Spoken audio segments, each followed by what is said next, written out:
First, I'm preparing my dessert so it can set overnight. I'm just mixing matcha powder, oat milk, and the chia seeds and popping it in the fridge. So I'm finishing up my dessert.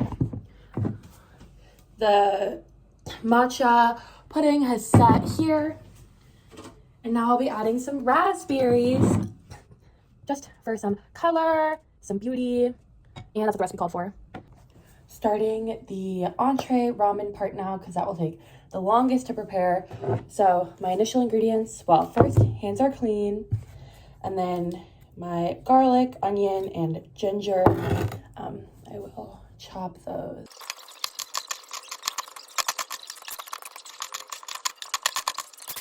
So I have them cooking now, browning on a medium heat. Now making my vegetable broth, put my pastes in here, and some vegetable broth bouillon, adding hot water. And then to spice things up, I'm gonna add some of my reduced mushroom because I have it. I'm making a mushroom ramen. Yeah, very cool. Oh. Now that I've added my broth, I'm just letting it all simmer. Now, because of personal preference, protein reasons, I will be adding a whole block of tofu that I have chopped up into the mix. It's an amazing protein source. It's integral to a lot of East Asian cuisines. And you can make it taste like anything or nothing if you don't like it. I honestly didn't like it. I tried to always avoid it, but then this semester I couldn't get anything else, so then I have started to make tofu, and I would say like I like it. Now I'm adding my vegetables of choice. This is just my personal preference for ramen. I love sweet corn, gives a good crunch, and I also thinly sliced up mushrooms. It's a very umami dish. Mushrooms are perfect. And now I will also be adding my ramen noodles. And this is what we're working with. So now I just let it chill, but on the stove, so warm, I guess. The noodle block will break up.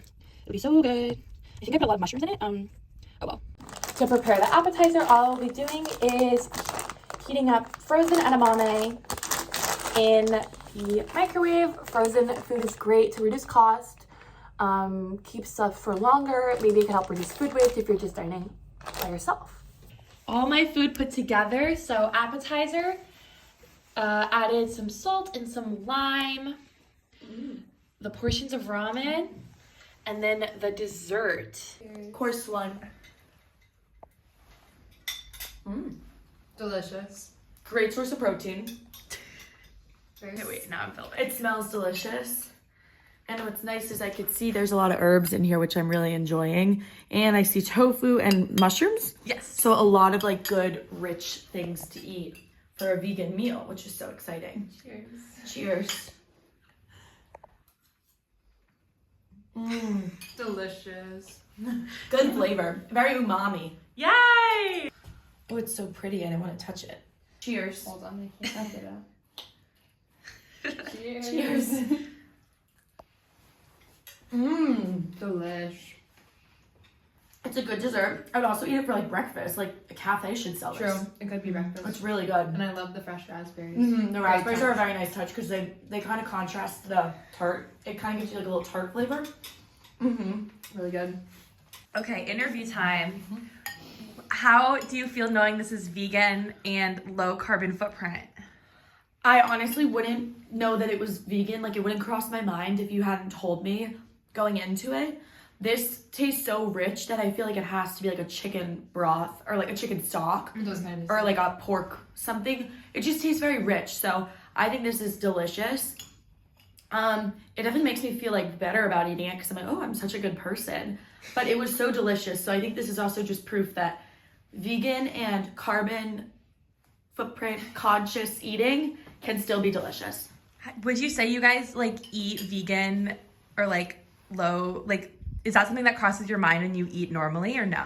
On the day-to-day, that doesn't really cross my mind, but I think every time I have tried something like this, I've enjoyed it, so.